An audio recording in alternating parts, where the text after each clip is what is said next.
찾는 거에 대해서 얘기를 했었습니다. 그래서 가장 대표적으로 뮤턴트를 만들었죠. 이콜라이 같은 경우는 우리가 뮤테이션을 처리하거나 유부를 째거나 해서 이제 뮤테이션을 도입할 수가 있기 때문에 뮤턴트 중에서 예를 들어서 히스티딘을 생합성을 못하는 뮤턴트를 찾아서, 그렇죠? 그러면은 이제 그 뮤턴트를 이용을 해서 히스티딘을 생합성하는 유전자를 클로닝을 할 수가 있었죠. 찾을 수가 있었죠. 어떻게 찾았어요? 그 방법이 어땠어요? 유전자를 찾는 아주 전형적인 방법이었습니다. 그래서 강동원 많이 불렀나? 좀 많이 불렀나? 좀 다른 데로 왠지 많이 지명이 된 것 같아가지고 양원빈 어딨어요? 저 지금 제가 얘기하는 거 들었죠? 히스 마이너스 뮤턴트를 찾았어요. 뮤토제네시스를 해가지고. 근데 거기서 이제 우리 원하는 거는 히스티딘을 생합성하는 유전자를 클로닝하고 싶은 거예요. 그 뮤턴트를 이용해서. 그럼 어떻게 했었어요? 잘 모르는 게 아니라 생각을 해보세요. 우리 저번 시간에 왔었죠? 이번에 이콜라이에 이제 이렇게 크로모솜이 있을 텐데 우리가 히스티딘 생합성하는 유전자들이 여러 개 있을 거 아니에요, 그렇죠? 이렇게 여러 개 이제 어차피 생합성이 엔자임 하나로 딱 되는 건 아니기 때문에 관여하는 유전자, 오페론이라든지 있을 텐데 거기가 이제 뮤테이션이 된 거죠. 뮤테이션이 돼가지고 그 생합성하는 그래서 어떤 프리커스가 있는데 거기서부터 기질이 있는데 계속 전달 해갖고 결국은 이제 히스티딘이 만들어질 텐데 그 관련된 유전자들이 여러 개 있을 텐데 그 중에 한 경우가 이제 없어진 거죠. 없어져가지고 이거 이제 끊겼기 때문에 이렇게 히스티딘을 생합성을 못하는 거예요. 그래서 얘는 외부에서 이제 히스티딘을 공급을 해줘야 되는 거죠. 암노산을 공급을 해줘야지만 얘가 이제 사는 거고 외부에서 히스티딘을 우리가 공급을 안 해주면 얘네들은 못 사는 거죠. 암노산 하나가 없어지면은 단백질 생산 못할 테니까. 그래서 이제 그런 뮤턴트를 우리가 옥소트롭 뮤턴트라고 그랬잖아요. 그래서 영양 요구성, 히스티딘을 요구하는 영양분을 요구하는 그런 뮤턴트예요. 그래서 얘는 이제 히스 마이너스 균주인 거죠. 옥소트롭 균주인 거죠. 그래서 얘를 이용을 해서 요 유전자를 찾고 싶은 거예요, 그렇죠? 유전자, 히스티딘 생합성한 유전자. 그럼 어떻게 하면 되겠어요? 다시 양원빈 다시 어떻게 하면 되겠어요? 어떻게 하면 이 유전자는 누가 가지고 있어요? 지금 얘 뮤턴트에서는 지금 망가졌으니까 정상적인 유전자를 가지고 있는 균주가 있을 거 아니에요. 와일드타입 균주, 그렇죠? 그러면 그 균주를 이용을 해서 그 유전자를 찾으면 되는데 어떻게 하면 돼요? 방법이? 예? 어떻게 하면 그 일련의 과정이 있을 거 아니에요. 우리가 다 배운 방법인 건데, 그렇죠? 잘 모르겠어요? 장무진 어디서? 네. 어떻게 하면 되겠어요?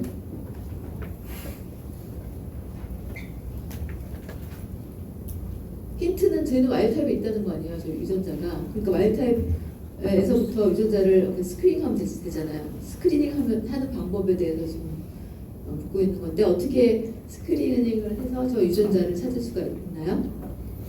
우리 지난 시간에 바로 배웠던 건데 이틀 전에.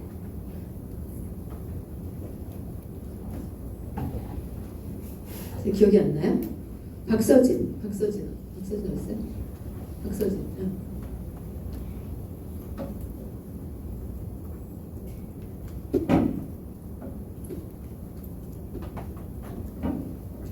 깨끗하게 여러분들 제가 수업 시간에 얘기할 때는 이해가 되는 거예요? 네? 그 다음에 까먹는 거예요? 수업이 끝나자마자 까먹는 거예요?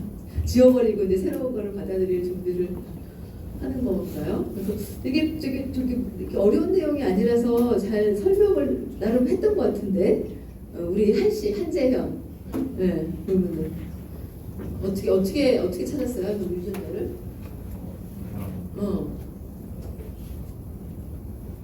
그치, 정상 이콜라.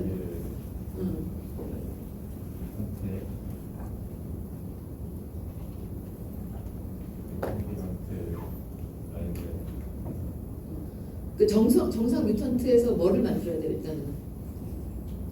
그러니까 정상 뮤턴트에서 지금 뭐 플라스미드라는 표현을 썼는데 플라스미드 말고 조금 더 정확한 표현은 뭐겠어요?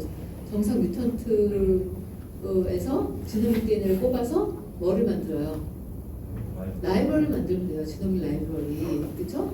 라이브러리를 만들 때 그때 플라스미드에다가 그 유전자를 다 이제 잘라가지고 다 집어넣어서 전체 지노믹 커버가 되면 우리가 그거를 지노믹 라이브러리라고 얘기를 한다고 그랬잖아요. 라이브러리 만들었어요. 그 다음에 어떻게 해요? 라이브러리 만들었어요. 라이브러리면 어떻게 되는 거예요? 거기 우리가 이제 라이브러리 가지고 있으면은 그 벡터에다가 뭐 여러 가지 다양한 인서트들이 막 이렇게 들어가 있는, 그렇죠? 뭐 이런 컬렉션을 우리가 라이브러리라고 하는 거잖아요. 그 다양한 뭐 지노믹 DNA 조각이 이렇게 들어가 있겠죠, 그렇죠? 그래서 이게 라이브러리예요. 지노믹 라이브러리. 그 다음에 어떻게 해요? 얘를 뮤턴트에다가 집어넣어요, 그렇죠? 집어넣어서 그 다음에 그쵸. 그쵸.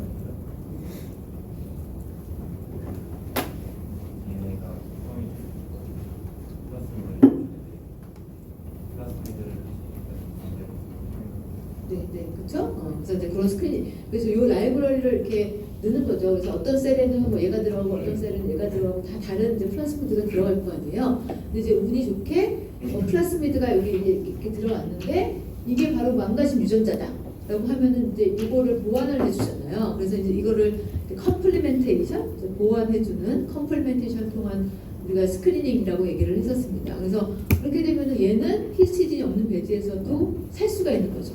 그렇죠?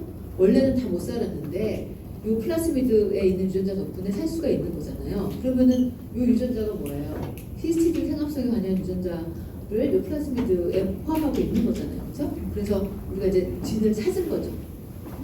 히스티딘 생합성 유전자를 찾은 거죠. 그렇죠? 이런 식으로 하는 진을 찾는 방법, 가장 이제 아주 단순한 그런 컴플리멘테이션을 이용한 방법을 우리가 이제 지난 시간에 이야기를 했었습니다. 그 다음에 뭐 조금 더 복잡한 우리 생물체에서는 좀 하등한 생물체에서 이렇게 찾은 유전자를 호몰로그가 있는지 이런 식으로 하고 호몰로그가 있으면은 그것을 다시 이제 확인을 해서 이제 우리가 유전자를 이제 클로닝할 수 있다, 찾을 수 있다라는 얘기를 했었고, 그 다음에 우리가 또 뭐를 배웠냐면은 그 유전자를 이제 비교하는 거, 그죠? 유전자 비교하는 거 좀 하다가 말았습니다, 그렇죠? 그래서 우리가 이제 유전자가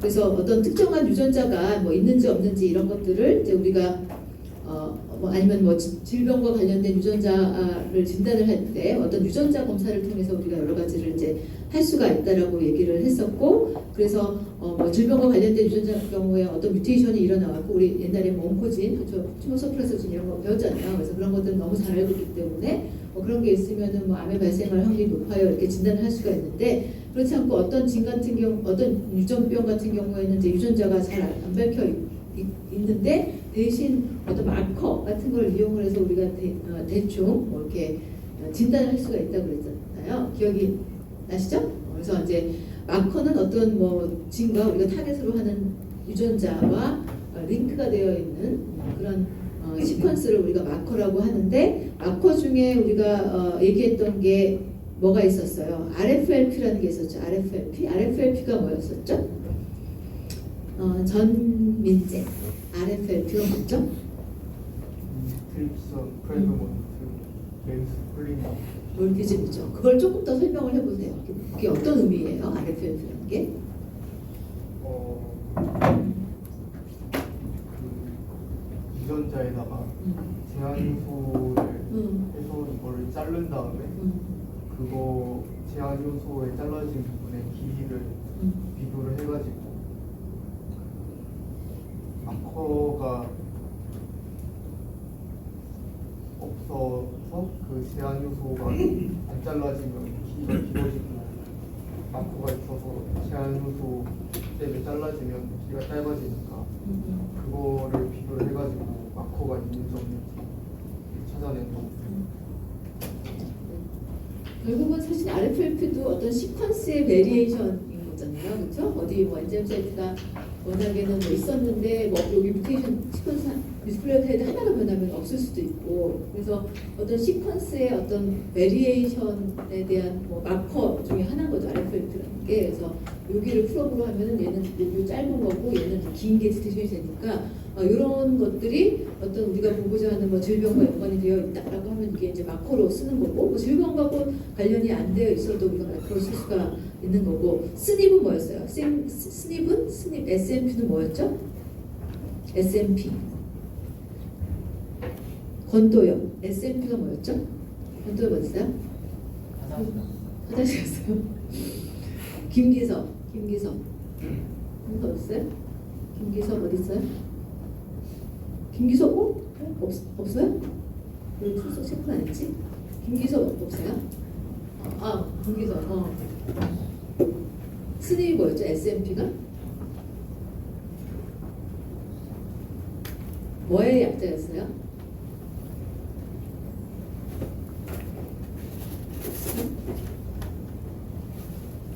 RFLP는 벌써 폴리몰피즘이니까 그쵸? P는 폴리몰피즘인 거 알 테고 SN은 뭐였죠? SN?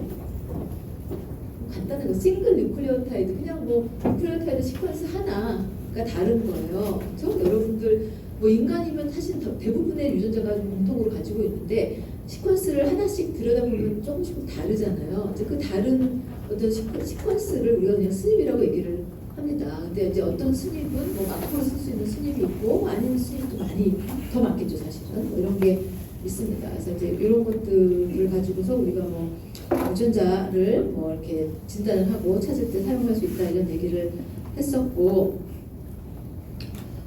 그 다음에 그래서 그 마커 뭐 얘기했습니다. 그래서 지금 볼 거는 우리가 같이 볼 거는 10페이지를 하나 볼게요. 10페이지. 그래서 이런 이제 지금 유전자를 이용한 테스팅을 이제 공부를 하고 있는데 그 중에 하나가 어떤 뮤테이션을 우리가 어떻게 이제 쉽게 진단을 하는지 찾아내는지 그런 툴에 대한 내용이겠습니다. 그래서 이런 뮤테이션이 있는 거를 이제 찾아내는 방법 중에 하나가 이렇게 엔자임 사이트, 엔자임을 잘랐을 때 뭐 다른 거 이런 것도 볼 수도 있고 사실 제일 편한 거는 시퀀싱이죠. 시퀀싱을 다 해버리면 우리가 금방 뮤테이션 찾을 수가 있는데 이제 그게 뭐 좀 비용이 더 드니까 조금 더 간단하게 할 수 있는 그런 진단 방법에 대해서 여러 가지 이제 우리가 교과서에서 소개를 하고 있는데 첫 번째 나온 방법은 시클셀 어니미아. 이거 우리 전에 한번 나왔었죠. 뮤테이션 할 때 나왔어. 이게 무슨 병이죠? 한국말로는 남모양 적혈구 빈혈증. 한문을 쓰면 경상. 남모양 경상의 시클이 그런 거잖아요. 낫의 형태를 간 그 적혈구가 원래 동그래야 되는데 얘가 이제 남모양으로 이상하게 생기게 되면서 이제 산소 전달을 못해서 생기게 되는 빈혈증입니다. 그래서 유전병이 되겠는데 이게 생기는 이유는 그 베타글로빈, 헤모글로빈 유전자에 뮤테이션이 생겨서 그러는 거죠. 그래서 어떤 이제 딱 뮤테이션 뉴클레오타이드 하나가 변형을 했는데 암노산이 이제 변형이 돼서 에시틱한 게 발린이었던 거죠. 하이드로포빅한 걸로 바뀌면서 얘네들이 막 이렇게 붙어서 헤모글로빈 막 엉겨 붙어가지고 그 세포 안에 막 헤모글로빈 덩어리가 막 엉겨 붙으니까 모양이 이제 일그러지면서 산소 전달에 문제가 생기는 이제 그런 병이었습니다. 그래서 이것도 유전병이에요. 그래서 유전병이기 때문에 정확하게 그 헤모글로빈 유전자에 어디에 뮤테이션이 일어나면은 이 병이 생긴다는 게 정확하게 알고 있는 거예요, 그렇죠? 근데 우연히도 그 뮤테이션이 생기면서 그 엔자임 사이트가 하나가 사라져.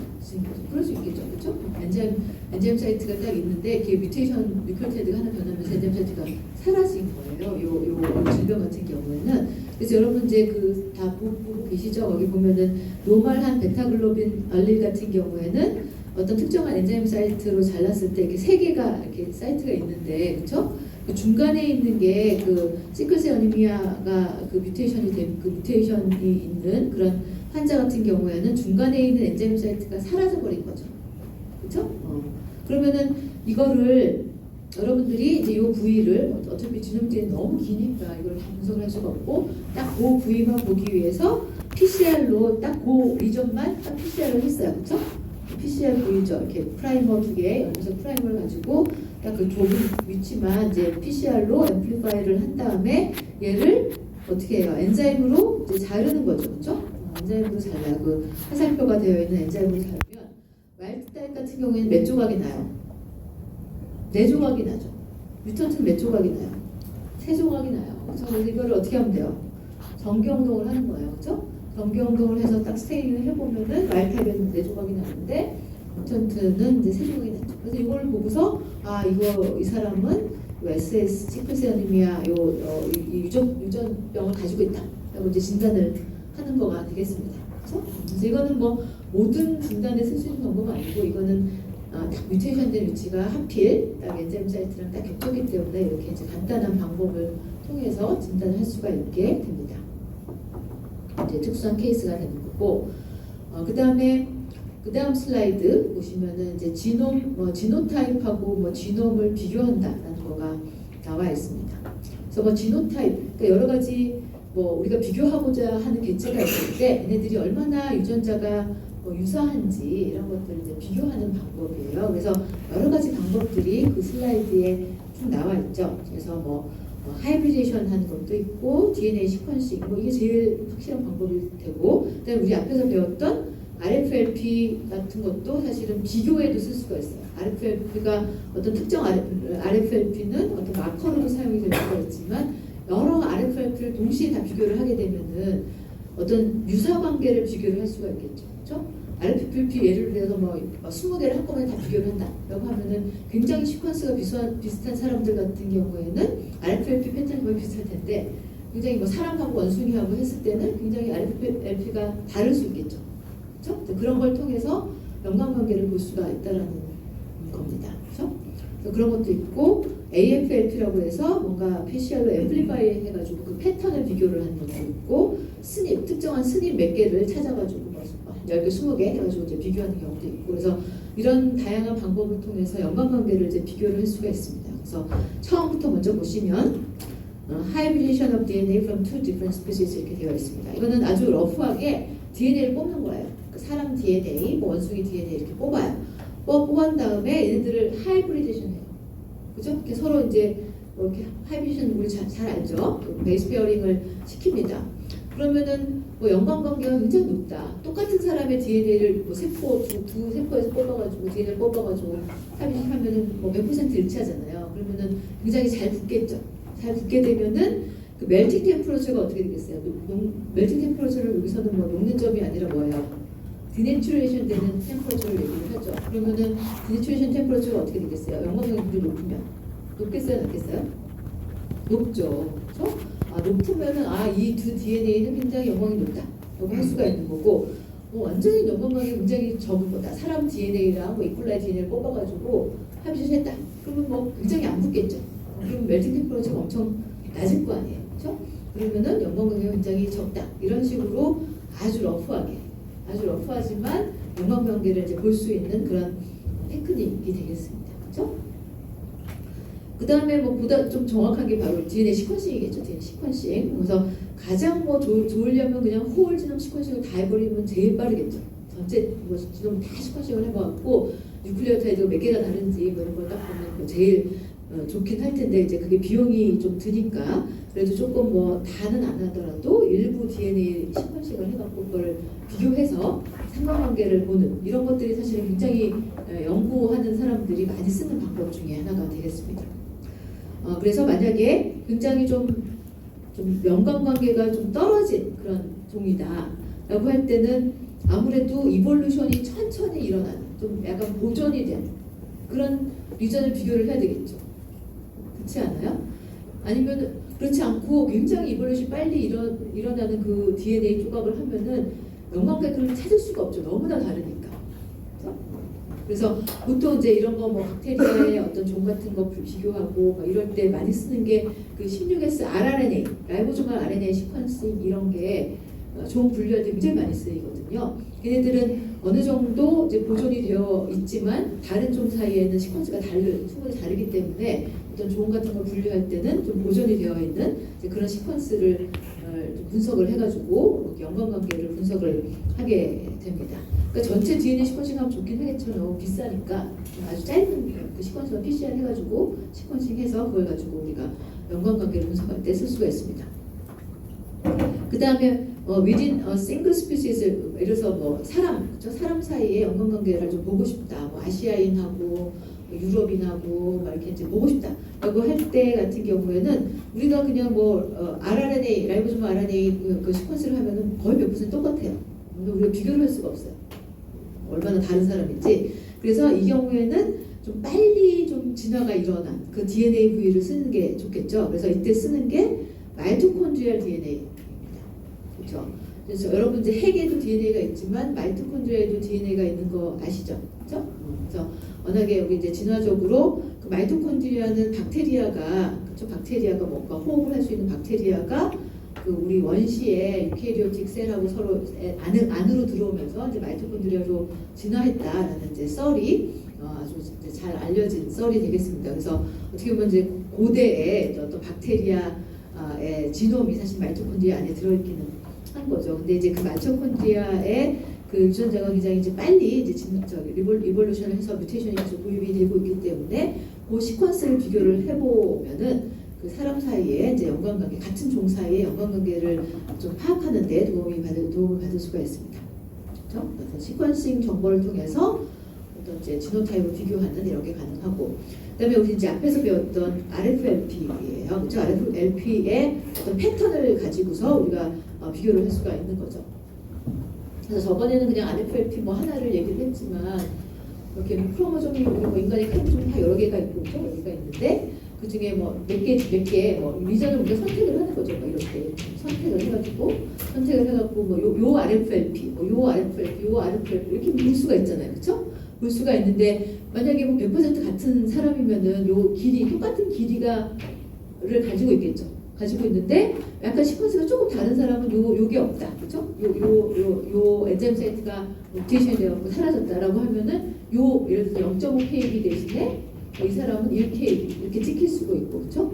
어떤 사람은 만약 이것도 없다라고 하면 뭐 더 긴 게 찍힐 수도 있고, 그렇죠? 그래서 같은 어떤 부분이지만 엔자임으로 잘랐을 때 찍히는 길이들이 다 다를 수가 있을 거 아니에요. 그래서 요거를 우리가 이제 RFLP라고 했는데 뭐 RFLP 1번, 2번, 3번, 4부터 한 10몇 개를 동시에 보는 거예요. 동시에 보게 되면은 아무래도 연관관계가 높은 사람 같은 경우에는 시퀀스가 보존이 되어 있으니까 RFLP 패턴이 비슷하겠죠. 근데 연관관계가 떨어졌다라고 하면은 요 엔자임 사이트가 다 보존이 안 되고 다른 걸로 바뀌어 있을 확률이 높기 때문에 RFLP 패턴을 보면은 좀 많이 다르겠죠. 그럴 것 같잖아요? 그렇지 않아요? 그런 걸 가지고 우리가 이제 어떤 지놈을 비교할 때 사용을 할 수가 있습니다. 그래서 먼저 뒤에 슬라이드로 먼저 이제 뒤쪽 슬라이드, 그 다음 슬라이드, 그림이 있는 슬라이드를 한번 보시면은 이 슬라이드 그림이 그 RFLP를 가지고서 어떤 연관관계를 좀 비교하는 그거를 여기서 좀 보여주고 있습니다. 그래서 뭐 실험은 간단해요. 우리가 잘 아는 서던 블라팅을 이용을 하는 건데 그 사람 샘플을 모으는 거예요. 그렇죠? 그래서 1번 사람, 2번 사람, 3번 사람 이렇게 다양한 사람한테 이제 DNA를 뽑은 다음에 걔를 특정한 엔자임으로 잘라요. 그렇죠? 이렇게 리스춘 엔자임 우리가 뭐 정한 엔자임으로 다 잘라요. 자른 다음에 전기영동을 해요. 그럼 쭉 전기영동이 될 거 아니에요. 된 다음에 그 우리 옛날에 배웠던 서던 블라팅을 하는데 그 서던 블라팅의 프로브를 이제 하나만 쓰지 않고 여기 RFLP 이 프로브 여러 개 있잖아요. 프로브 여러 개를 한꺼번에 레이블링해서 한꺼번에 뿌리는 거죠. 그렇죠? 뿌리게 되면은 예를 들어서 뭐 우리가 이제 뭐 컨트롤로 한 데서는 뭐 여기서 아까 뭐 0.5kb, 뭐 1kb, 뭐 3kb 쭉쭉이 어떤 패턴이 있을 텐데 요거랑 좀 시퀀스가 달라 뮤테이션이 들어가지고 엔자임 사이트가 없어진 사람 같은 경우에는 뭐 패턴이 좀 다르게 나오겠죠. 길이가. 그렇죠? 근데 많이 시퀀스가 비슷하다라고 하면은 그 같은 패턴이 조금 더 많고 시퀀스가 다르면 다른 패턴이 더 많고 이렇게 될 거 아니에요. 그렇지 않아요? 이해가 되고 있는 거죠? 그러면 이제 그 패턴, 밴드 패턴, 사이즈를 쭉 비교를 해서 여기 이제 여러분 거기에 그림이 있잖아요. E가 있고 뭐 S1, S2가 있는데 보면은 눈은 대충 봤을 때 E하고 S2는 거의 똑같네요. 완전 똑같네요. 그렇죠? 똑같고 S1은 좀 많이 다르죠. 그렇죠? 그래서 이제 이런 이제 패턴이 다르면은 뭐 S1은 E랑 좀 많이 다른 풍이다. 연관관계 좀 떨어진다. 뭐 이런 식으로 결론을 내릴 수가 있는 거가 되겠습니다. 그렇죠? 러프하게 뭐 이런 이제 엔젤로 자르고 서던블레팅을 해가지고 대충 패턴을 통해서 연관관계를 보는 이런 내용이 되겠습니다. 근데 사실은 요즘에는 너무나 이제 시퀀싱 값이 싸고 그래서 이제 오히려 이게 더 돈이 많이 들 수가 있어요. 제일 걸어서 뭐 레이블링해서 서던블레팅 하는 게 돈이 더 많이 들 수가 있어가지고 시퀀싱을 통해서 대부분 요즘에는 이제 비교를 하기는 하는데 이런 방법도 있다라는 것을 알아두시면 되겠습니다. 그다음에 AFLP라고 하는 거는 Amplified Fragment Length Polymorphism이니까 딱 느낌이 오지 않아요? PCR로 앰플리파이를 하는데 종마다 약간 아니면 개체마다 시퀀스가 조금 다르면 이제 프라이머가 어디에는 붙는데 어디에는 안 붙을 수 있잖아요. 그렇죠? 그래서 이제 이 경우에는 어떻게 하냐면은 여기 칠판을 하면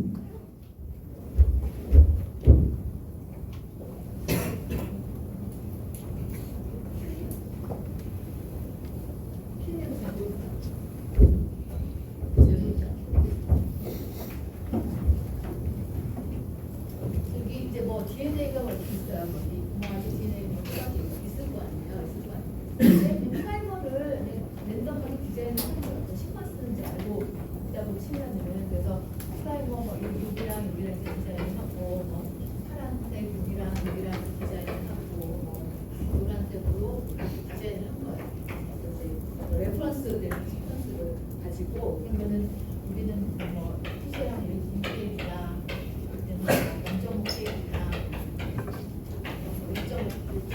이렇게 나올 수가 있겠죠. 예상이 되는 거가 나올 수가 있어요. 그래서 그 레퍼런스 지놈을 뽑아가지고 여러분들이 프라이머 셋을 이렇게 3개를 가지고 그렇죠? PCR을 하는 거예요. 그렇죠? PCR을 해가지고 쟤를 걸면 어떤 패턴이 보이겠어요? 저 밴드들 다 보인 거 아니에요? 1.5, 1, 0.5 밴드 3개 보일 거 아니에요? 이게 바로 뭐예요? Amplified Fragment예요. Amplified Fragment의 길이에요. length. AFM. 그렇죠? 이게 AFM. Amplified, PCR로 Amplify한 조각의 길이. 다양성. 근데 여기랑 시퀀스가 어떤 사람, 이거는 일본 사람인데 똑같은 부위예요. 똑같은 부위인데 이 사람은 이쪽에 약간 프라이머가 붙는 밑에 시퀀스가 좀 달라요. 그럼 어떻게 되겠어요? 프라이머가 여기는 붙어요. 여기는 붙는데 여기는 잘 안 붙는 거죠. 안 붙어요. 그럼 어떻게 돼요? 이거는 PCR이 안 되겠죠. 얘는 우연히 또 이 사람은 그래도 시퀀스가 다 보존이 돼 있어. 여기랑 다 붙겠죠. 이건 나오고. 이 사람은 이것도 다 보존이 되어 있어요. 나오고. 그래서 두 번째 사람은 PCR을 한 다음에 쟤를 걸면 어떻게 나오겠어요? 1이 안 나오겠죠. 1이 안 나오고 이렇게 이런 거예요. 그래서 만약에 지금 3개만 했지만 이제 더 많은 거를 한꺼번에 다 해가지고 PCR해서 쟤를 걸어서 밴드 패턴을 보면은 굉장히 시퀀스가 비슷한 사람은 밴드가 겹치는 게 많대요. 그렇죠? 시퀀스가 좀 많이 다른 사람은 겹치는 게 좀 적을 때 있죠. 그래서 이제 그런 걸 통해서 얼마나 연관관계가 있는지 이런 거를 이제 비교를 할 수가 있습니다. 그래서 지금 다 이렇게 지노타입 이런 걸 비교하는 그런 쉐어 방법에 대해서 이야기를 하고 있습니다. 그다음에 스닙은 어느 특정한 뉴클레오타입, 어떤 현실은 어떻게 보면 프라이머가 붙는 이게 어떤 특정한 시퀀스가 이 사람은 여기서 A인데 이 사람은 T다 이래가지고 안 붙을 수도 있고 이런 거잖아요, 그렇죠? 그래서 그런 특정한 시퀀스의 차이, 뉴클레오타입의 차이 이게 스닙이잖아요, 스닙, 그렇죠? 그런 스닙들을 또 우리가 분석을 해가지고 비교를 해서 이렇게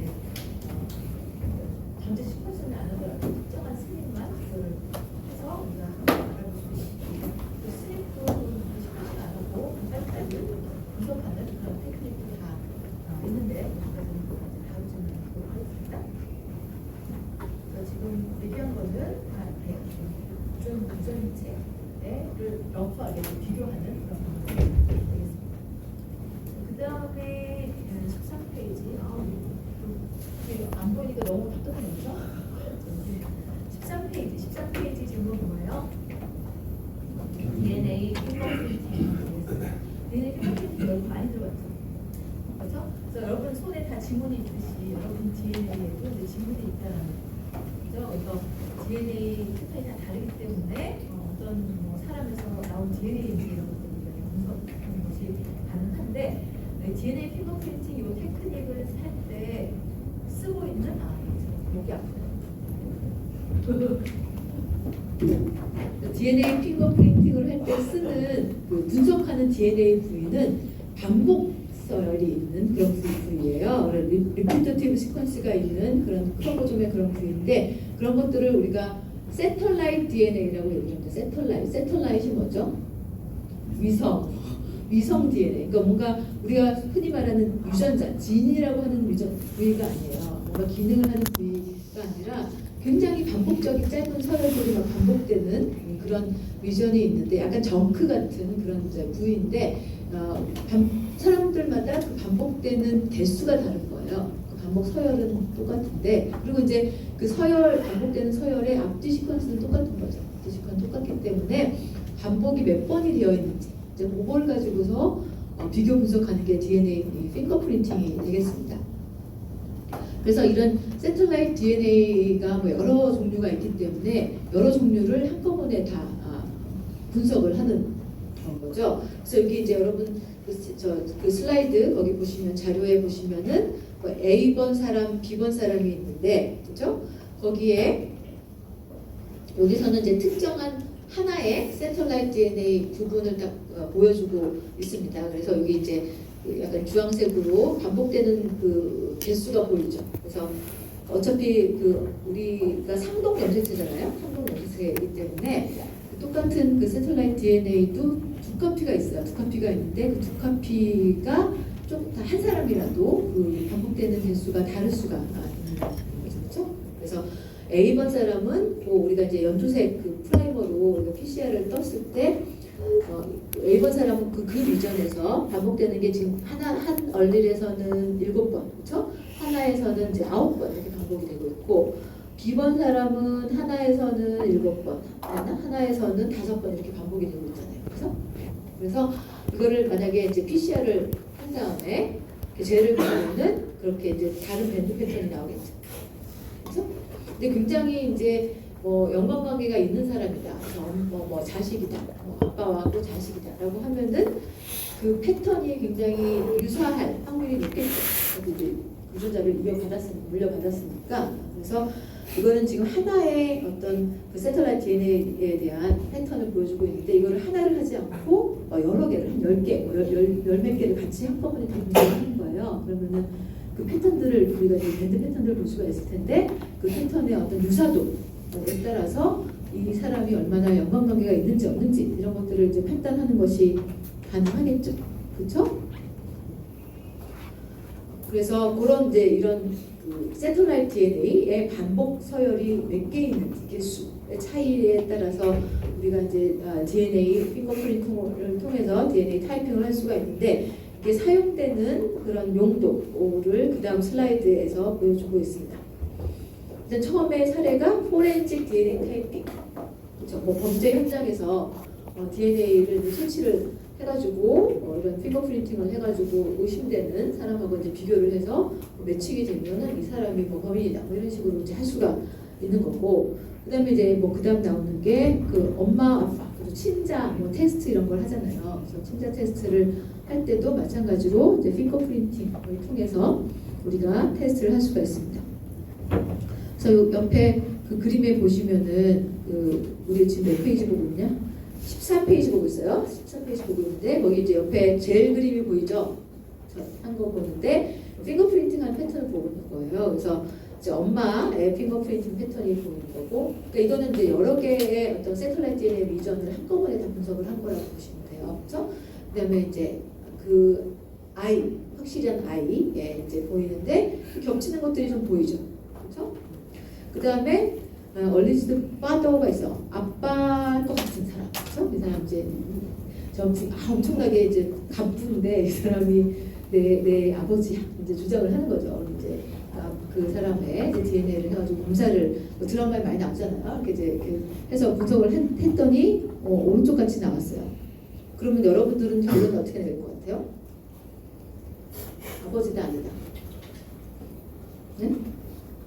아버지일 것 같잖아요. 겹치는 게 있으니까 그렇죠? 그래서 엄마랑 아빠랑 좀 겹치는 게 이 아이에서 보이잖아요. 그래서 이제 이 사람이 아버지일 거다. 뭐 이렇게 이런 식으로 어떤 확률로 결론을 내릴 수가 있습니다.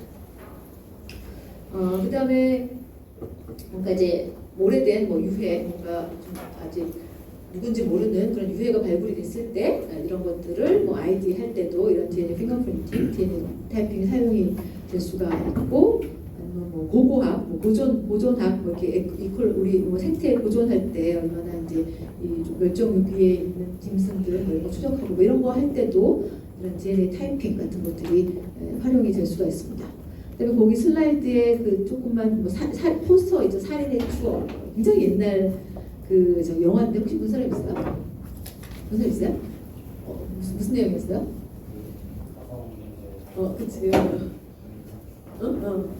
맞아요. 옛날에 여러 태어나기 훨씬 전일 것 같은데 이제 화성에 뭐 연쇄 살인 사건이 일어나서 그거를 이제 소재로 한 그런 드라마가 되겠는데 뭔가 계속 살인 사건이 일어나는 거고 여기 사진에 있는 사람이 누군 것 같아요? 아는 사람 있어요? 영화배우 알아요? 이 사람들? 송강호 너무 유명하니까 여러분 잘 아시죠? 그 다음에 그 옆에 있는 사람도 잘 아시지 않아요? 그 쌍둥이 아빠로 해가지고 송일구? 뭐 송일구? 이렇게 내 쌍둥이였나? 내 새쌍둥이였나? 뭐 이렇게 아빠로 해가지고 송일구. 그 다음에 요 네모에 잘 안 보이는 사람 박해일이라는 영화배우 잘 아시죠? 그런 이제 범인일 것 같은 사람으로 이제 지목이 됐는데 계속 뭔가 이렇게 물증을 못 잡는 상황이었습니다. 어떤 흐름인데 결국은 이제 이 사람일 거라고 이제 생각을 했는데 그래서 DNA 검사를 하고 싶은데 그 당시에 80년대 우리나라에 유전자 검사를 할 수 있는 기술이 없는 거예요. 이제 그 샘플을 미국에 보냈어요. 그래서 이 사람이 이제 범인인지 경제 현장에서 채취한 DNA하고 이 박해일의 DNA하고 해가지고 미국 보내갖고 이제 검사를 의뢰를 했는데 그래서 뭐 마지막에 뭐 이 형사하고 박해일하고 만나가지고 뭐 잡으려고 치고받고 막 싸우고 있는 막 이런 나중에 거의 잡혔는데 DNA 검사하는데 도착을 해요. 이 범인이 아니라 DNA가 일치가 안 된다. 뭐 이런 이렇게 스토리가 있는 그런 내용이 있습니다. 그래서 그 당시만 해도 이렇게 이제 DNA 우리나라에서 검사를 할 수가 없었는데 뭐 요즘에는 너무너무 잘할 수가 있습니다. 그런 내용이 되겠고, 그 다음에 아까 뭐 이렇게 종 간의 어떤 연관관계 이런 거를 이제 볼 때 사용이 될 수가 있다고 얘기했는데 그 사례가 이제 그 다음 슬라이드에 있습니다. 그렇죠? 그래서 이런 트리를 그릴 수가 있는 거죠. 여러 가지 지노타입을 통해서 서로 비교를 합니다. 아까 얘기했던 뭐 16S RNA 시퀀스, 그다음에 유캐리오도 거기에 해당하는 16S RNA는 프로캐리오만 있잖아요. 그래서 거기에 해당하는 어떤 시퀀스를 이렇게 해가지고 많이 비교를 하게 되는데 그렇게 되면은 이런 이제 트리를 그릴 수가 있는 거죠. 어떤 진화적으로 어떻게 연관관계가 있는지 트리에서 보면은 다 이제 유캐리오시 되는데 플랜트하고 펑가이 같은 경우는 좀 아래쪽에 있고 곤충이 있고 위쪽에 좀 더 연관관계 높은 그런 생물체들이 이렇게 있습니다. 그래서 이런 이제 어떤 지노타이핑을 통해 가지고 우리가 이런 생물체들의 연관관계에 대한 정보까지도 얻을 수가 있게 됩니다. 그 다음에 이제 고고학 뭐 이런 데서도 우리가 DNA 분석을 할 때 많이 활용이 될 수가 있는 거죠. 그래서 여기 이제 그 다음 슬라이드에 보시면은 그 엠버가 뭐죠? 호박. 요즘에는 잘 안 쓰지만 옛날에 이제 할아버지들 뭐 이렇게 한복에 단추 이런 거가 호박으로 많이 만드는 경우가 있었는데 그 호박이 뭐 이렇게 나무 진액이 이제 굳어져 만들어진 게 호박이잖아요. 그래서 이제 굳어지면서 거기에 곤충이 갇힐 수가 있잖아요. 그래서 굉장히 이제 고대에 뭐 곤충들이 갇힐 수가 있기 때문에 이제 그 호박에 갇혀 있는 뭐 곤충의 DNA를 분석을 해가지고 어떻게 이제 진화가 되어 있는지 이런 것들을 연구를 할 수가 있는 거죠. 그래서 이 스토리로 만들어진 그 소설이 뭐예요? 비슷한 게 주라기 봉어. 그렇죠? 주라기 공원은 어디서 DNA를 얻었어요? 공룡의 DNA를 어떻게 시퀀스를 어떻게 써있어요? 응? 모기, 그렇죠? 모기가 공룡을 물은 거잖아요. 그 옛날에 이제 공룡 시대에 모기가 공룡을 물었는데 그 모기가 그러니까 공룡의 피를 가지고 있는 모기가 호박에 갇힌 거죠.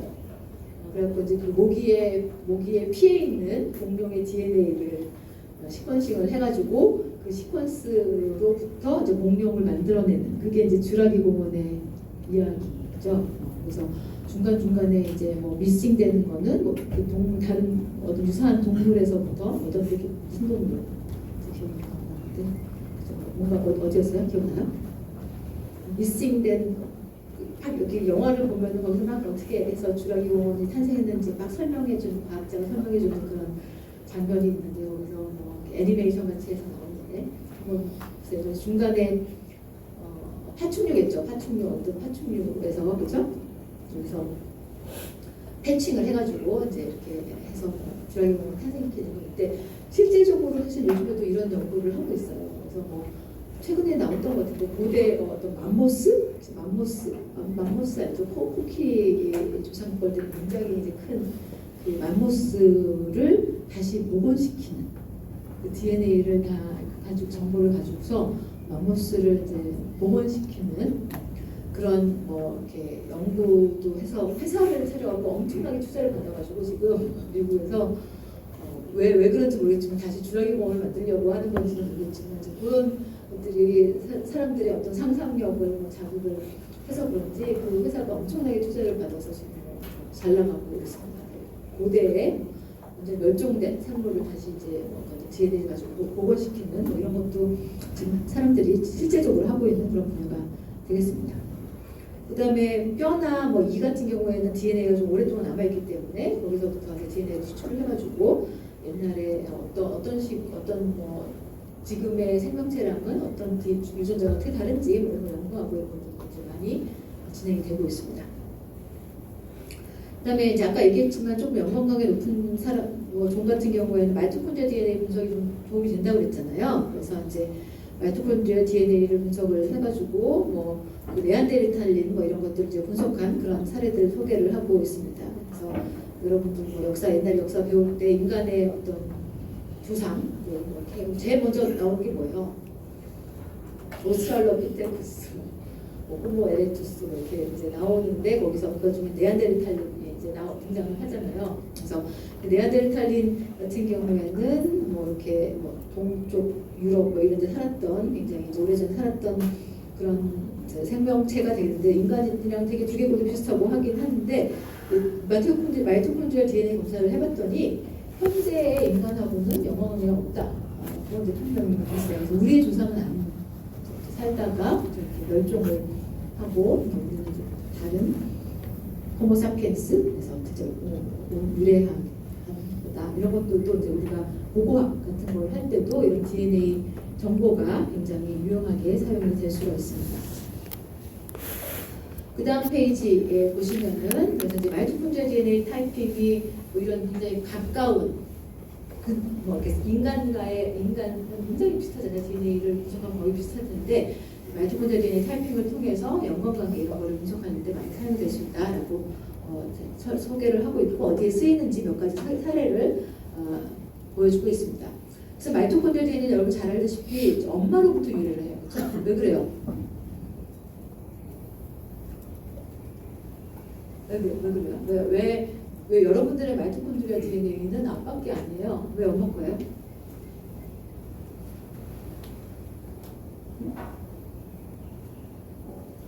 그렇죠. 에그에 있는 마이토콘드리아가 그대로 있는 거고 핵은 이제 뭐 정자에서 오기는 해서 아빠께 오기는 하지만 마이토콘드리아 DNA는 에그에 있는 거기 때문에 난자에 있는 거기 때문에 그냥 엄마께 그대로 사용이 됩니다. 그래서 이제 엄마한테부터 물려받게 되는 거가 되는 거고 그 다음에 그 마이토콘드리아 DNA 중에 레플리케이션 오리진 부분이 굉장히 뮤테이션이 잘 된다고 해요. 그래서 이제 그쪽 부분의 시퀀스 정보로부터 우리가 연관관계를 이제 파악할 수가 있습니다. 그래서 여러 가지 그런 그 사례들, 활용된 사례들이 밑에 적혀 있는데 그 중에 하나가 러시아의 어떤 로열 패밀리 마지막 러시아가 이제 멸망했잖아요. 볼셰비키 혁명 그래갖고 이제 멸망을 하고 마지막 그 황제들의 가족들이 불행히도 다 처형을 당했잖아요. 처형을 당했는데 근데 뭐 7명 부부가 있고 뭐 자녀가 있었는데 7명이었는데 유해가 무게가 발견이 안 돼가지고 그 뭐 막 굉장히 이제 전설처럼 이 사람들은 살아남았다라고 해서 그 중에 하나의 공주의 이름이 아주 유명한 공주인데 혹시 알아요? 영화로도 막 나오고 아나스타샤라는 아나스타샤 공주라고 들었어요? 그 이제 그 미스팅된 이제 공주가 아나스타샤 그 중에 하나가 아나스타샤인데 이게 좀 유명해진 게 뭐냐면은 갑자기 어느 날 내가 아나스타샤라고 주장하는 사람이 나타났어요. 그래가지고 막 주장을 하는 거죠. 자기 뭐 옛날에 거기서 기억도 있고 뭐 이런 거 주장해갖고 거의 이 사람이 공주 행세를 하면서 살았어요. 살아가지고 그 아나스타샤라는 게 영화도 만화 영화도 있어요. 그래서 이제 만들어졌는데 사실은 이제 결국에는 이 사람이 이제 죽고 나서 그때서 이제 DNA 검사를 할 수가 있게 된 거죠. 그래갖고 요 사람의 이제 자기가 주장하는 사람의 DNA하고 그다음에 그 러시아 왕족의 이제 후손 중에 옛날에 영국 그 왕인지 하여튼 있었는데 그래서 그 사람하고 이렇게 매칭을 해봤더니 가짜인 거예요. 그래서 이제 가짜라는 판명이 났고, 근데 나중에 어떤 무덤에서 또 이렇게 이제 유해들 발굴을 했는데 결국은 7명의 유해가 다 DNA 검사를 통해서 확인이 돼가지고 그때 다 처형이 당했다라는 것이 이제 확정이 됐습니다. 그래서 그 DNA 검사로 그런 약간 가려진 역사들 이런 것들도 이제 확인하는데 사용이 될 수가 있었고요. 그 다음에 뭐 불행히도 이게 요즘 전쟁이 많이 일어나고 있지만 이제 전쟁이 일어나가지고 여러 가지 이제 유해 전사자들의 유해 이런 것들도 나중에 발견됐을 때 이제 이런 것들을 신원을 확인하고 할 때 이런 마이토콘드리아 DNA 시퀀싱 이런 것 타이핑 이런 것들이 이제 확인이 될 수가 활용이 될 수가 있습니다. 그 다음 이제 페이지 보면은 그냥 재미로 우리가 그 성경에서는 인간의 조상이 아담과 이브잖아요. 그렇죠? 아담과 이브인데 실제적으로 막 이렇게 유전자 검사를 통해서 마이토콘드리아 DNA 어떤 시퀀스를 통해서 우리 인류의 이제 조상 이브 여성이죠. 여성의 조상이 어디에 있었을까 이렇게 역으로 막 유추를 해보면은 한 15만 년 전에 아프리카에 살았던 여성이 우리 어떤 여성의 최초가 될 수 있다. 뭐 이런 이제 증거가 나오는 거고 아담 남자 Y 크로모좀 이런 걸 조사를 해봤을 때도 마찬가지로 아프리카에서 오래 살았던 어떤 그런 사람이 우리 이제 조상이 될 수 있다라고 해서 그 그림에 보면 뉴스위크 뭐 표지에 아담과 이브가 나오는데 다 흑인이잖아요, 그렇죠? 아프리카에 살았던 사람이 우리 인류의 조상일 거다라는 것을 우리가 이제 마이토콘드리아 DNA 어떤 시퀀스 분석을 통해서 이런 정보까지 알아낼 수 있다 이런 내용이 되겠습니다. 그래서 DNA 분석은 여러 영역에서 이제 활용이 될 수가 있습니다. 자, 그 다음에 나오는 주제가 지노믹스예요. 지노믹스. 여러분 이제 지노믹스라는 내용인데 일단은 그 슬라이드 중에 지노믹스라는 슬라이드 중에 중간에 먼저 보시면은 오믹스라는 게 있죠. 오믹스. 그 오믹스라는 거는 그 옆에 뭐라고 써 있어요? 뭐라고 써 있어요? 읽어보세요. 글로벌 어나리시스. 여러분들 하도 돌고 있어서 이제 말을 시켜야 될 것 같아요. 글로벌 어나리시스. 이게 무슨 말이에요? 말 그대로 글로벌하게 뭐 유전자 하나, 단백질 하나 이렇게 보는 게 아니라 뭐 세포 전체에서 존재하는 모든 유전자, 아니면 모든 단백질, 모든 RNA 뭐 이렇게 이제 분석을 하는 거를 우리가 오믹스라고 얘기를 합니다. 그렇죠? 그래서 이제 지노믹스는 뭐겠어요? 지노믹스. 또 지놈? 우리 지놈이 뭐야? 지놈이? 유전체. 그러니까 한 뭐 개체가 가지고 있는 모든 유전자의 정보가 유전체, 지놈이잖아요. 그렇죠? 그 유전체를 분석을 통해서 이렇게 정보를 우리가 얻는 거를 지노믹스라고 얘기를 합니다. 그러니까 유전체 분석이 되는 거가 되겠습니다. 그래서 이런 그다음에 또 트랜스크립토믹스가 있잖아요. 트랜스크립토미 뭐게? 트랜스크립트가 뭐예요? 트랜스크립트. 전사. 그러니까 트랜스크립션이 전사가 되는 거예요. DNA를 보통 RNA 만들어지면 우리가 그 과정을 트랜스크립션이라고 하잖아요. 그러니까 만들어진 RNA를 트랜스크립트라고 얘기를 해요. 그렇죠? 트랜스크립트라고 얘기를 해요. 그래서 트랜스크립트의 전체를 모아놓으면 그게 트랜스크립톰이 되는 거죠. 그러니까 어떤 순간에 이 세포에서 만들어지는 RNA를 전체를 모아놓으면 그게 트랜스크립톰이 되는 거예요. 그래서 그거는 어떤 정보를 줄 수가 있어요? 어떤 유전자가 발현이 되는지, 그렇죠? 진 익스프레션에 대한 정보를 줄 수가 있죠. 그러니까 우리가 지놈 시퀀스는 그냥 그 개체가 가지고 있는 유전자의 모든 그냥 정보지만 우리 계속 배웠지만 모든 세포가 동시에 모든 유전자를 똑같은 양으로 만들어내지는 않죠. 그렇죠? 그래서 어떤 순간에 뭐 어떤 세포에서 어떤 유전자가 많이 발현이 되는지 이런 거를 정보를 얻으려면은 RNA 정보를 우리가 알아야 되는 거죠. 그렇죠? 그 정보가 트랜스크립톰의 개념이 되겠습니다. 그렇죠? 그 다음에 너무나 지금 막 앞도 아래를 보니까 너무 이렇게 금방 떨어지기가 너무 편한 것 같아요. 그래서 이게 이제 여기 크로모점이 있어요. 그렇죠? 크로모점이 있으면은 이게 뭐 유전자, 아까 진 1번, 진 아까 뭐 리피터티브 덩크 같은 것도 많이 있고, 그래서 진 3번 이런 것들이 이제 지놈의 정보인 거죠. 지놈의 정보고, 근데 이게 이제 지놈이에요. 지놈. 근데 트랜스크립션은 얘가 공평하게 다 되는 게 아니잖아요. 그렇죠? 얘는 굉장히 뭐 많이 필요한 유전자라서 엄청나게 많이 웬만한 애가 만들어지고 얘는 어떤 순간에는 좀 스톱하고 있고 거의 안 만들어지고 얘는 뭐 한 개 만들어지고 뭐 이런 식으로 다 다르게 만들어질 수가 있잖아요. 그래서 얘가 뭐예요? 이제 트랜스크립트예요. 그렇죠? 요 정보를 모은 게 뭐예요? 트랜스크립톰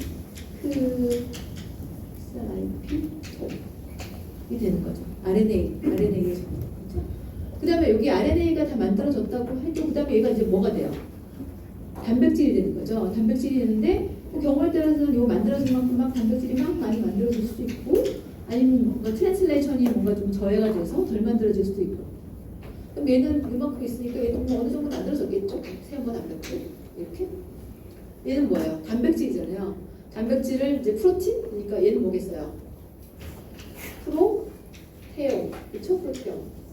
프로티옴이 되겠습니다. 그래서 이 세포 어떤 우리가 이제 뭐 관찰하고자 하는 뭐 세포일 수도 있고 뭐 티슈일 수도 있고 어떤 시스템에서 만들어지는 모든 단백질을 분석을 하거나 모든 RNA를 분석을 하거나 하는 거를 이제 트랜스크립톰, 프로티옴 이렇게 얘기를 합니다.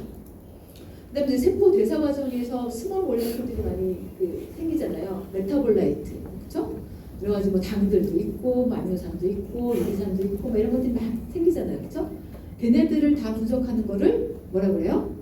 메타볼라이트니까 메타볼롬이라고 얘기를 합니다. 메타볼롬, 그렇죠? 그래서 그런 것들을 이제 우리가 통칭해서 보통 오믹스 분석이라고 얘기를 합니다. 오믹스 분석.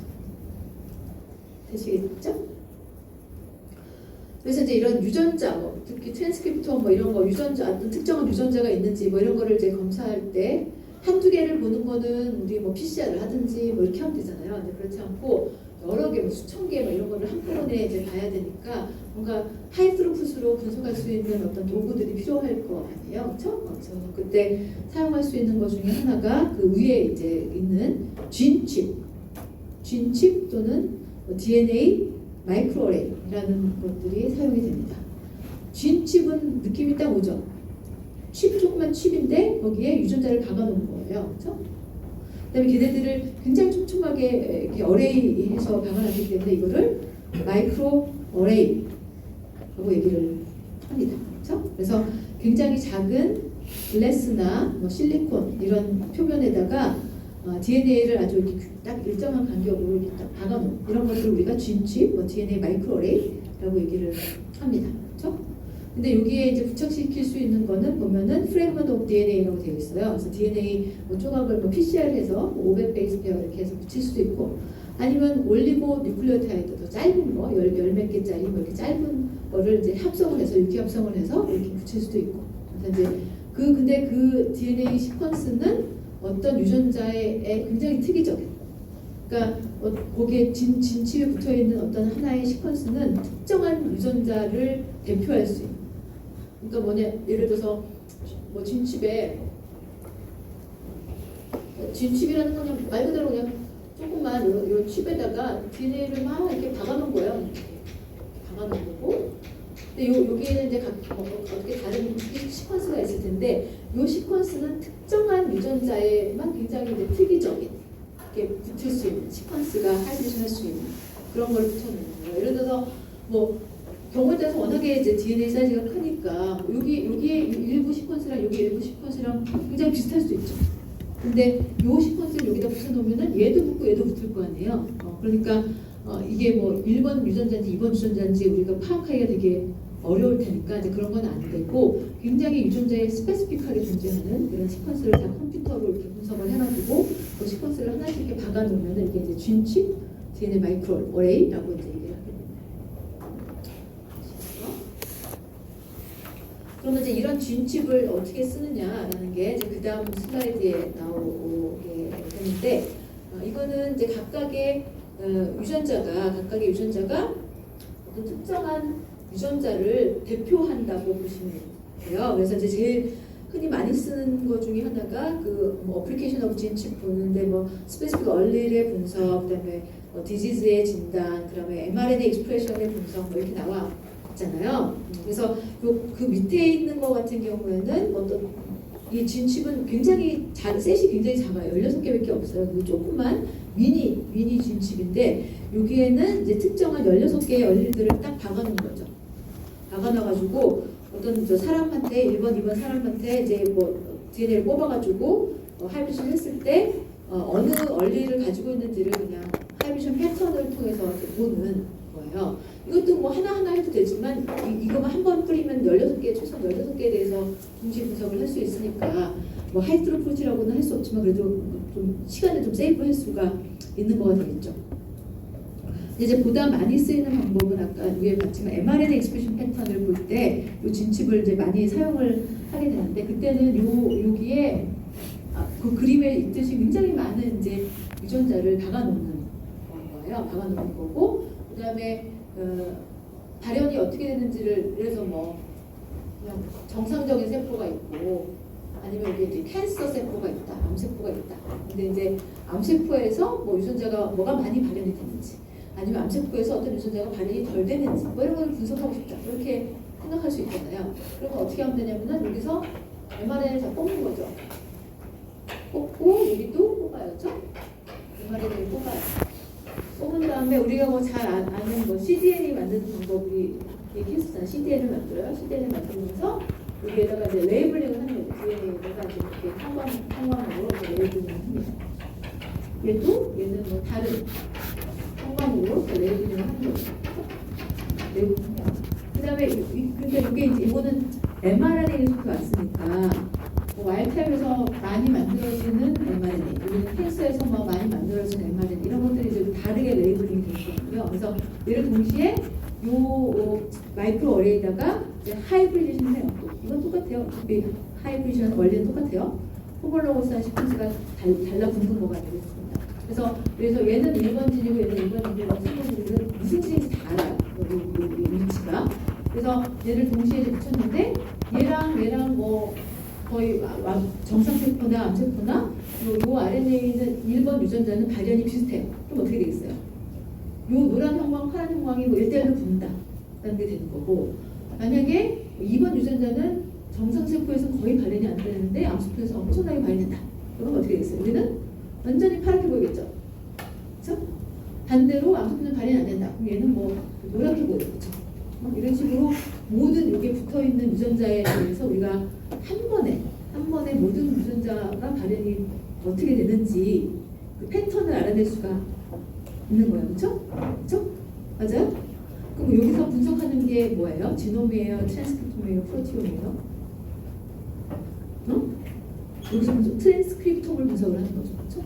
그래서 그 mRNA 익스프레션 패턴을 이런 진칩을 이용을 해서 분석하는데 활용을 할 수가 있습니다. 이해가 되시나요? 이번에 DNA 마이크로 어레이를 이용한 분석.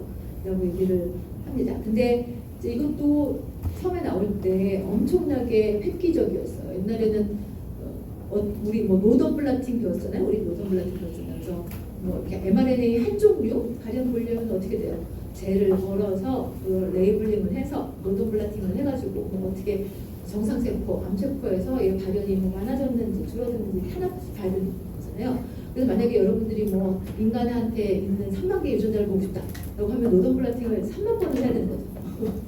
3만 번을 하면은 뭐 몇 년이 걸릴 수도 있겠죠. 그렇죠? 그래서 굉장히 거의 불가능한 작업인데 얘는 어떻게 해요?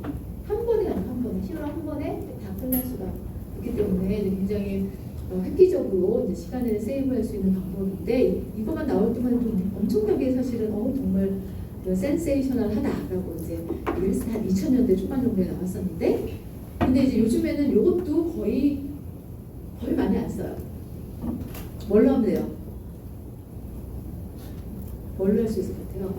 그 다음 슬라이드에 있어요. 시퀀싱 하면 시퀀싱. RNA 시퀀싱. 그렇죠? RNA 시퀀싱. 우리 지난 시간에 그 시퀀싱 방법에 대해서 배웠잖아요. NGS. 그게 이제 엄청나게 발전을 하면서 시퀀싱 가격이 뚝 떨어지게 되면서 웬만한 이런 실험들은 시퀀싱을 통해서 다 커버가 되는 거죠. 그래서 PCR하고 시퀀싱 이게 사실은 분자생물학 연구의 속도와 분량을 엄청나게 증가시킨 그런 이제 테크닉 중에 두 개라고 볼 수가 있습니다. 그래서 그 아까 얘기했던 그 슬라이드 보시면 몇 페이지예요? 지금 같은 걸 보고 있어야 되는데 지금 22페이지. 그 22페이지 슬라이드를 보시면은 그 진칩이라는 게 지금 제가 얘기했던 요거예요. 진칩. DNA 마이크로를 통해서 트랜스크립톤 어나리시스를 할 수가 있어요. 그 제목이 트랜스크립톤 어나리시스라고 되어 있죠. 할 수가 있는데 최근에는 RNA-식을 통해서 더 쉽게 우리가 이제 전사체를 분석을 할 수가 있게 됩니다. 그래서 그 방법이 밑에 이제 그림으로 나와 있는데 어떻게 해요? 샘플을 이제 프랩을 하는 거죠. 아까 뭐 여기서도 튜머하고 노말셀을 이제 예를 들었는데 워낙에 암에 관심이 많으니까 그래서 거기서 이제 RNA를 뽑아요, 그렇죠? RNA를 뽑아요. 오른쪽에 아이솔레이트 RNA 이렇게 되어 있고 그냥 이걸 가지고 CDN을 만들어요. 여기까지는 뭐 비슷하죠. 아까랑 비슷한데 아까는 이제 이거를 어떻게 했어요? 레이블링을 해가지고 마이크로에다 하이비전 했잖아요. 이제 그렇지 않고 어떻게 하는 거예요? 이걸 다 시퀀싱을 해버리는 거예요. CDN을 다 읽어버리는 거죠. 그렇죠? 그래서 요 밑에 있는 그 그림 익숙하죠? 어느 회사 제품인 것 같아요? 이거 배웠잖아요. 이거 애니메이션도 막 봤잖아. 어떤 회사가 요런 디바이스를 썼었어요? 플로우셀이라고 하는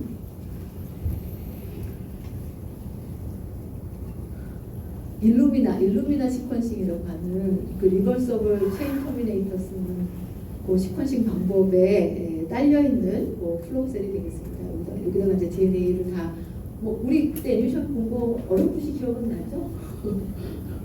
이렇게 이제 그 브릿지를 해가지고 이렇게 앰플리파이 해서 이렇게 클러스를 막 만든 다음 시퀀싱했던 그 방법입니다. 그래서 뭐 이것도 쓸 수 있고 다른 것도 쓸 수 있고 어쨌거나 시퀀싱을 해요.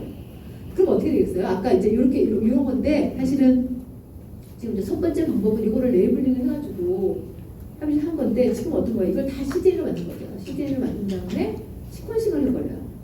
그럼 어떻게 되겠어요? 얘는 또 시퀀스가 여러 번 읽히겠죠. 양이 많으니까 시퀀스를 막 다 읽는 거니까 얘는 똑같은 시퀀스가 여러 번 읽히는데 얘는 아까 없어졌네. 한 번 나온 애는 좀 조금 읽히겠죠. 그럼 얘는 뭐 거의 안 읽히겠죠. 그러니까 그냥 그 얼마나 이게 리드라고 말 그대로 리드 얼마나 읽혀지는지 하는데 리드의 수, 리드의 개수를 이렇게 보면은 이 유전자는 많이 발현되는구나. 여기는 조금 발현되는구나. 이런 걸 알 수가 있는 거예요. 그래서 그 밑에 이제 그림이 있긴 한데 워낙에 이제 RNA-식을 할 때는 사실은 이미 크로모좀의 그 시퀀스는 지놈 시퀀스는 다 알고 있는 상황인 거예요. 그래서 아까 그 그림에는 뭐 이렇게 그 인트로까지 이제 표시가 되어 있는데 인트로는 안 읽히겠죠. 우리가 뭐 CDN을 만들어서 하면은. 근데 이제 여기서 말하고자 하는 건 저는 유전자가 있으면은 유전자가 이제 진이 있어요. 진? 아까 진1, 진2가 있었어요. 그렇죠? 진2, 진3가 있었는데 아까 저 mRNA 요거를 CDN을 만들어갖고 다 시퀀싱을 한 거예요. 한 다음에 그 시퀀스를 요 지놈 시퀀스에 이제 잘 그 얼라인을 할 수가 있겠죠. 맞춰보는 거예요. 맞춰보면은 얘는 여러 번이 읽혔잖아요. RNA가 많이 만들어지니까 이렇게 막 여러 번이 이렇게 매칭이 되겠죠. 리드가 많게 매칭이 되는 거고, 얘는 뭐 거의 시퀀스가 안 나오는 거고, 얘는 뭐 조금 나오고 이런 식으로 되는 거죠. 그러면은 진 1이 이 샘플에서는 굉장히 많이 발현이 되는구나. 얘는 발현이 안 되는구나. 뭐 이런 걸 알 수가 있는 거죠. 그 다음에 이 진 중에는 사실은 여기 조금 확대를 해보면은 우리 이게 유캐리ot이니까 뭐가 있어요? 이렇게 있을 거 아니에요? 있는데 사실 이 리드는 어디서 나오겠어요? 인트로는 잘 안 읽히겠죠?